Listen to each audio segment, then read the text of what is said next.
Hello, and welcome back to the channel where we explore everything and beyond. Today, we're continuing our discussion on building a web client for Tryton. In the previous video, we completed the login flow. With authentication out of the way, the next step is deciding what kind of client we are actually building. This choice shapes almost every architectural decision that follows, and in practice it usually comes down to two broad approaches: treating Tryton as a headless backend, or attempting to build a full Tryton client. Let's start with the headless approach. A headless client is typically built around a very specific business workflow. You see this pattern everywhere: barcode scanning in a warehouse, picking and packing screens, or highly role-specific task interfaces. In these cases, the front end is designed with a clear, narrow purpose in mind. Tryton provides the business logic, validation, and rules, but the client does not attempt to model Tryton itself. The UI is opinionated, focused, and intentionally limited. The full client approach is fundamentally different. Instead of centering on a single workflow, a full client attempts to expose Tryton as a system. That means dealing with arbitrary models and relationships, driving UI behavior from Tryton's metadata, and accepting that there is no single, predictable user journey. The client cannot assume what the screen looks like or how the user will move through it. A full client is inherently complex, and Tryton already provides an official client.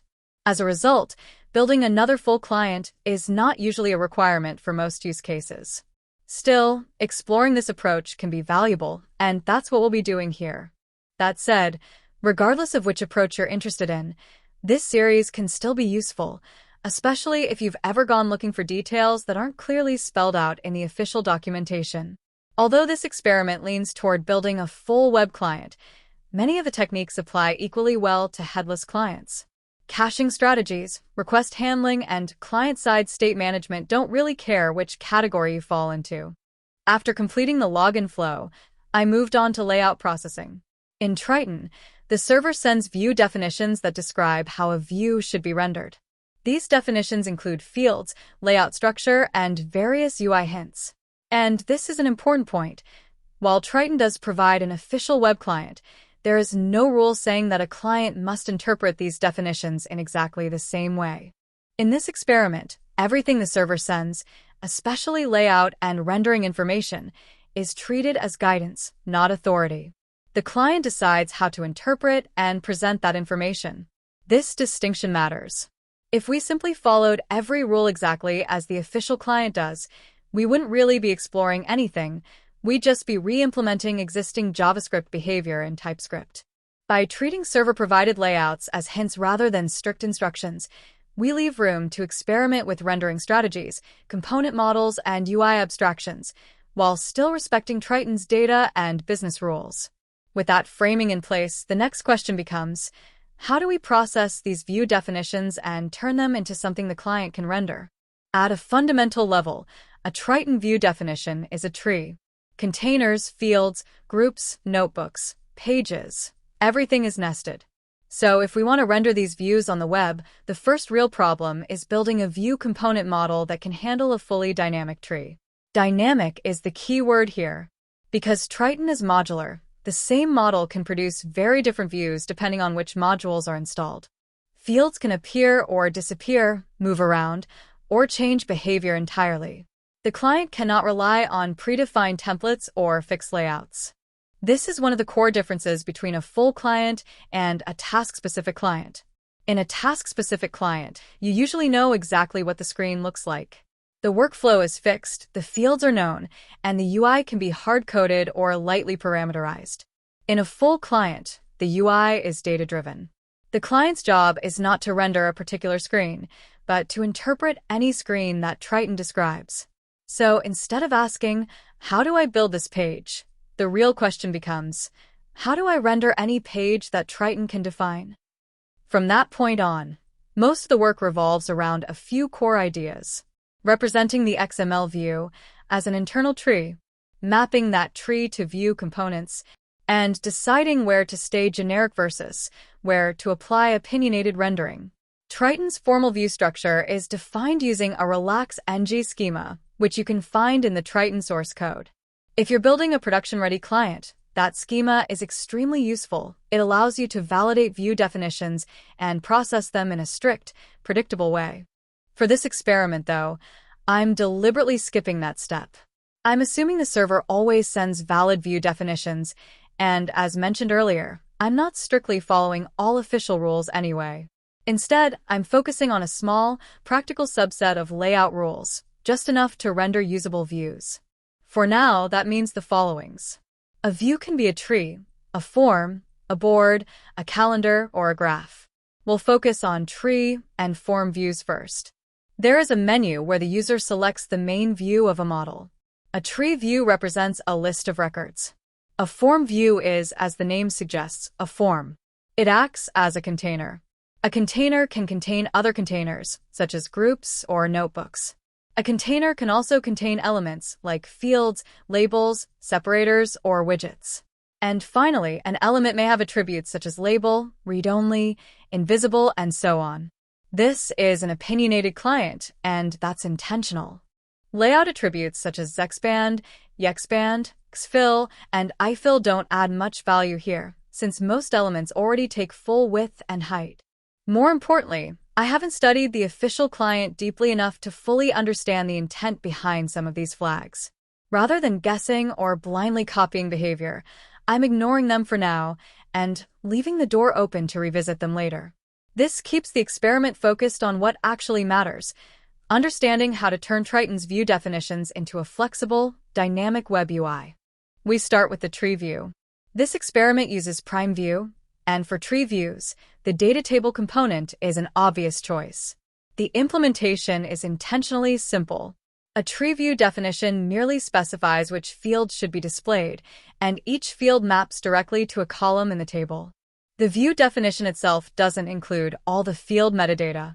Labels, types, and additional attributes are fetched separately using fields ViewGet, and the two pieces are combined to configure the data table.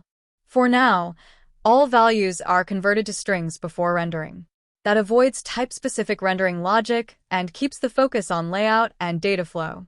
Compared to the official Tryton client, this is extremely minimal. There's no inline editing, no complex widgets, no interaction states. Tree views here are always read-only. Any editing happens elsewhere, typically in a dialog or a dedicated form view.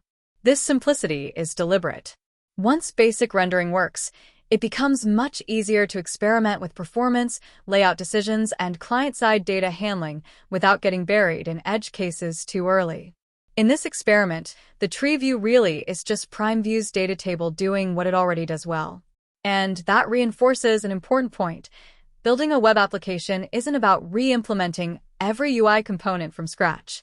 I'm not a UX or UI expert. Prime view is. Letting a mature component library handle interaction states, accessibility, and visual polish is the right trade-off for this experiment. In this experiment, the tree view is intentionally boring. All the interesting complexity lives elsewhere, in data loading, view interpretation, navigation, and form rendering. That's where things get fun. Form views are where the dynamic tree structure really starts to matter. In Tryton, form views are defined as grid-based layouts. The official documentation describes them as a table with a fixed number of columns and as many rows as needed. The official web client implements this using CSS Grid, and this experiment follows the same general idea. To keep things manageable, form rendering is split across 4 components: form view, grid layout, layout item, and view node. Each has a narrow, well-defined role. Form view acts as the root of the view tree. It doesn't render fields directly. It sets up the layout context and kicks off recursive rendering. Grid layout defines the CSS grid, tracks placement, and exposes helper functions. Layout item wraps rendered nodes and applies positioning. View node interprets a single node and renders it, recursively, based on its type. This separation mirrors the real nature of Tryton form views. They are hierarchical, layout-driven, and not known at compile time. A task-specific client would never need this level of indirection, but a full client does. By separating layout, positioning, interpretation, and orchestration, the complexity stays manageable, even as views become deeply nested and highly dynamic. Once this foundation is in place, everything else, state handling, domains, conditional visibility, can be layered on top without rewriting the layout system. At that point, the layout problem is essentially solved. A tree of view nodes becomes a set of grid coordinates, and CSS Grid takes care of the rest. Rendering a Tryton form view turns into a mechanical process. And with that, the core layout processing is complete. This is the current result. As shown on screen, the layout components are now working for both tree views and form views. While there are still features that haven't been implemented yet, the core layout system itself is complete. The next major step will be implementing components for specific field types. I've already created a small subset of those, but only to the extent necessary to demonstrate that the form view layout is working correctly. I won't be discussing field widgets in detail in this video. That will be the focus of the next one.